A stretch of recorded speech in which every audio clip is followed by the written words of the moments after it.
प्रश्न number 4 convert methane into ethane. मिथेनलाई चाहिँ के इथेनमा चेन्ज गर्ने। ओके, यसको चाहिँ एउटा एस्केलेटन वा आउटलुक हेर्छौं के गर्नु पर्यो यसमा है।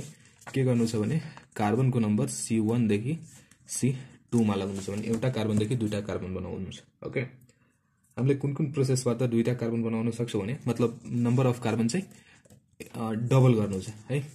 नम्बर अफ कार्बन डबल गर्नु छ भने हामीले के गर्छौं भने यसमा पहिला मिथेनमा CH4 मा कि त क्लोरिनेसन कि त ब्रोमिनेसन गर्छौं। ओके, कि त क्लोरिनेसन कि त ब्रोमिनेसन गर्छौं। क्लोरिनेसन र ब्रोमिनेसन के हो भने H लाई चाहिँ ब्रोमिन वा क्लोरिनलाई Br टुवर्ड्स Cl2 लाई चाहिँ लाइटको प्रेजेन्टमा H nu is the sign of light. Okay, लाइटको प्रेजेन्समा हामीले गर्यो भने CH3Br फर्म हुन्छ। ओके, अनि एउटा HBr पनि आउँछ एज अ बाइ प्रोडक्ट। अनि के हुन्छ भने हामीले यसमा चाहिँ के गर्दिन्छौं भने यसमा चाहिँ सोडियम र dry ether, sodium in presence of dry ether को प्रेजेन्समा के गर्छौं हिट गर्छौं यसलाई। तो के बन्छ यहाँ बन्छ त के भने यहाँ फेरि आयो सोडियम, दुईटा सोडियम अनि फेरि Br अनि CH3, यो दुईटाले यसलाई लगिहाल्छ अनि यो दुईटा जुन बच्यो CH3 यहाँ गएर अट्याच हुन्छ। यहाँ के थियो मिथेन, अब आयो के इथेन। ओके, सो पहिला के गर्ने ब्रोमिनेसन गर्ने है। यसले यो प्रोसेसलाई भन्ने गर्छ ब्रोमिनेसन अनि यसलाई चाहिँ उर्ज रिएक्सन। सो ब्रोमिनेसन आफ्टर उर्ज रिएक्सन के मिथेनबाट इथेन बन्छ भनेको एउटा कार्बन भएको अल्केनबाट दुईटा कार्बन भएको अल्केन बन्छ। ओके, यसलाई चाहिँ हामीले यसरी लेख्न सक्छौं। ओके, के लेख्न सक्छौं भने methane is treated with bromine in presence of light. लाइटको प्रेजेन्समा चाहिँ के हुन्छ ब्रोमिनेसन हुन्छ, H म्यू लेखौं।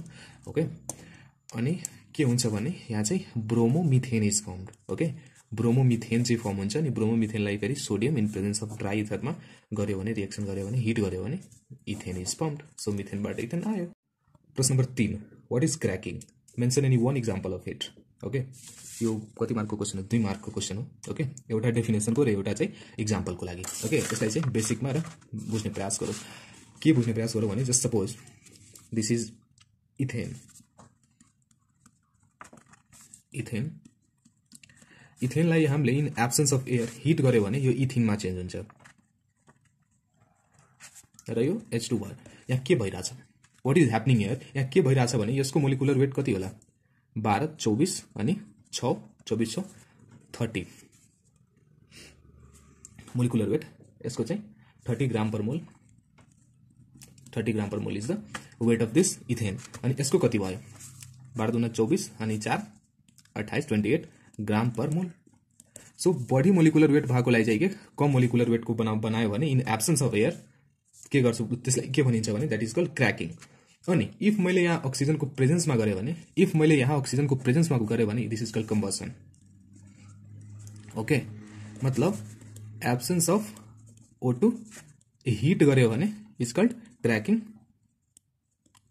अनि प्रेजेन्स अफ ऑक्सीजन अनि हिट गर्यो भने this is called combustion. So this are the basic difference of cracking and combustion. अब हामीले यसको डेफिनेसन लेखौं। This is the definition of it. The process of breaking down, okay, process of breaking down of high molecular weight hydrocarbon into low molecular weighted hydrocarbon by application of heat. Okay, by application of heat, breaking down of higher molecular weighted hydrocarbon into lower molecular hydrocarbon by application of heat in absence of air. Okay, in absence of air गर्यो भने that is called cracking अनि presence of air गर्यो भने combustion हुन्छ। र एउटा example के दुईटा एक्जाम्पल दिइहाल।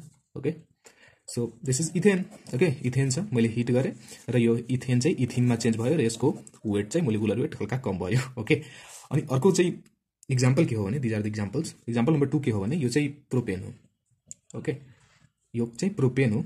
यसलाई चाहिँ 500 डिग्री सेल्सियस टु 600 डिग्री सेल्सियसमा हिट गर्यो भने यो यहाँ डाइरेक्ट टेम्परेचर लेख्दा यो हिटको साइन चाहिँ त्यति खासै दिनु पर्दैन, एउटा लेख्दा हुन्छ है। अथवा 500 डिग्री सेल्सियसदेखि 600 डिग्री सेल्सियसमा हिट गर्यो भने यसलाई यो कि त इथिन र मिथेनमा चेन्ज हुन्छ।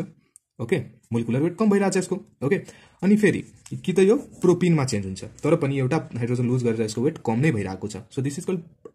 प्रश्न नम्बर 2 के छ भने what product would you expect when 2 bromopropane is heated. 2 bromopropane heated हुन्छ भने के प्रोडक्ट हामीले के गर्न सक्छौं, यो दुईटा रिएजेन्टसँग रिएक्ट गर्यो भने हामीले के प्रोडक्ट एक्सपेक्ट गर्न सक्छौँ भन्ने क्वेसन छ। ओके, सो हामी हल्का रफमा हेर्दिउँ के छ भने 2 ब्रोमोप्रोपेन। ओके,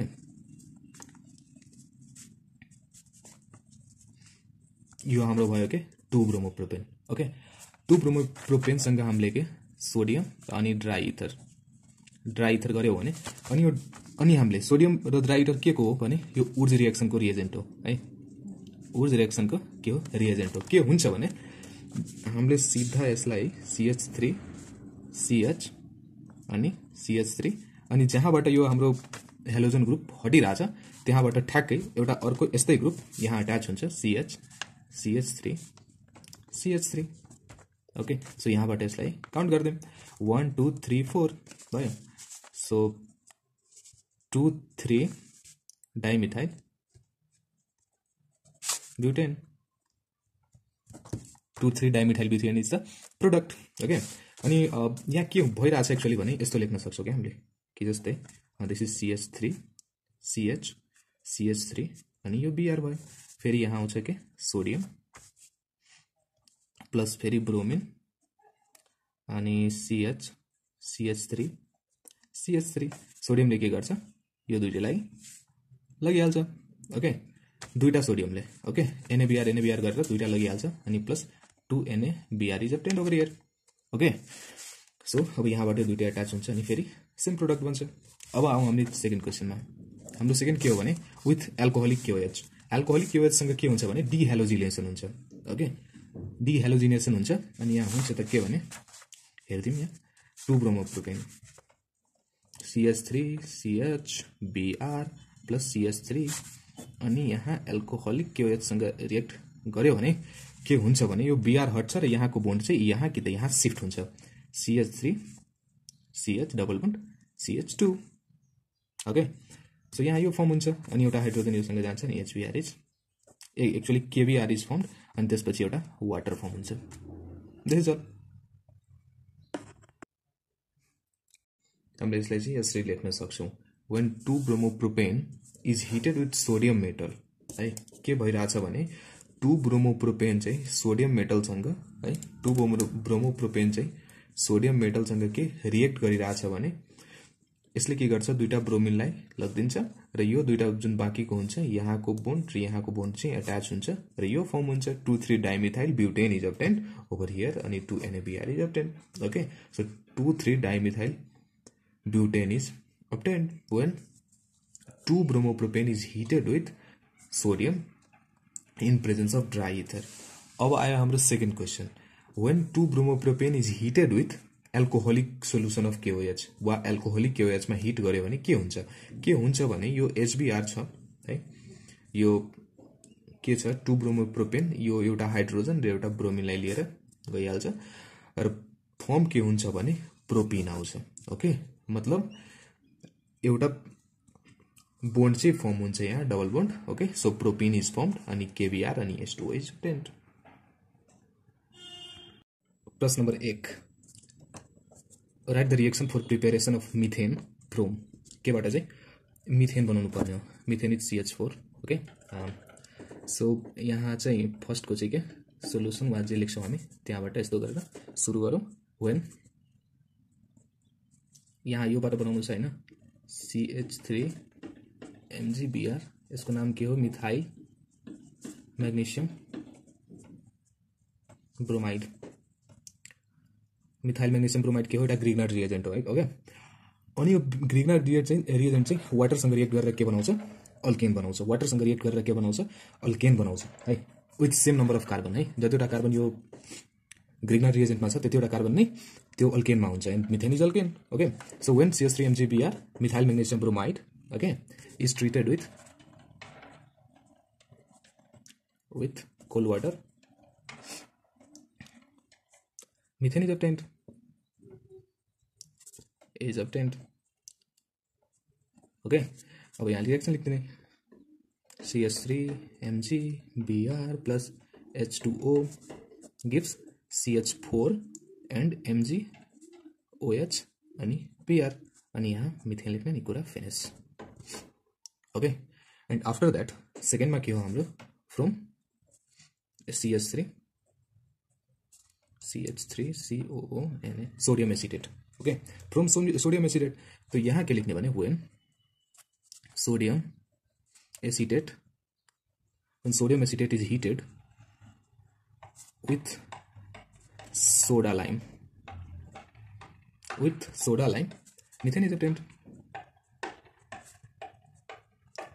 अब यहाँ सोडा लाइम भनेको के हो भने सोडा लाइम भनेको sodium hydroxide plus calcium oxide. Okay, this is called soda lime. अनि बस अनि सोडियम एसिटेटसँग सोडा लाइमको रिएक्सन गराउने अनि बस आउँछ एन्सर के छ भने CH3 C double bond ONA sodium acetate plus sodium hydroxide plus calcium oxide, and this now methane plus Na2CO3 is obtained, and methane. This is all.